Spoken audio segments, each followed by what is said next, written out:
சென்னை கோட்டூர்புரம் காவல் ஆய்வாளராக உள்ள தனராஜ் வழக்கு ஒன்றின் விசாரணைக்காக டெல்லி சென்றிருந்தார். அவரது வாகனம் காவல் நிலையத்தில் நிறுத்தி வைக்கப்பட்டிருந்தது.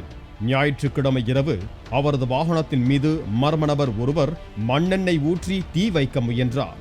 காவலர்களை பார்த்ததால் அங்கிருந்து தப்பி ஓடினார்.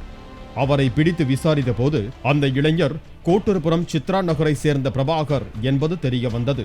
சில தினங்களுக்கு முன்பு பொது இடத்தில் நின்று ஆபாசமாக பேசிக் கொண்டிருந்த பிரபாகரை விசாரணைக்கு அழைத்து வந்த ரோந்து போலீசார் அவரது இருசக்கர வாகனத்தை பறிமுதல் செய்ததோடு அவர் மீது பொதுமக்களுக்கு இடையூறு செய்ததாக வழக்கு பதிவு செய்து அபராதம் வசூலித்ததாக கூறப்படுகிறது. இதனால் காவல்துறையினர் மீது ஆத்திரமடைந்த பிரபாகர் தன்னை அழைத்து வந்த ரோந்து ஜீப்புக்கு தீ வைக்கும் திட்டத்தோடு கோட்டூர்புரம் காவல் நிலையத்திற்கு வந்துள்ளார். ரோந்து வாகனம் இல்லாததால் அங்கு நிறுத்தப்பட்டிருந்த காவல் ஆய்வாளர் வாகனத்தின் மீது மண்ணெண்ணெய் ஊற்றி தீ வைக்க முயன்றது விசாரணையில் தெரிய வந்துள்ளது. பிரபாகரை கைது செய்த காவல்துறையினர் நீதிமன்றத்தில் ஆஜர்படுத்தி சிறையில் அடைத்தனர்.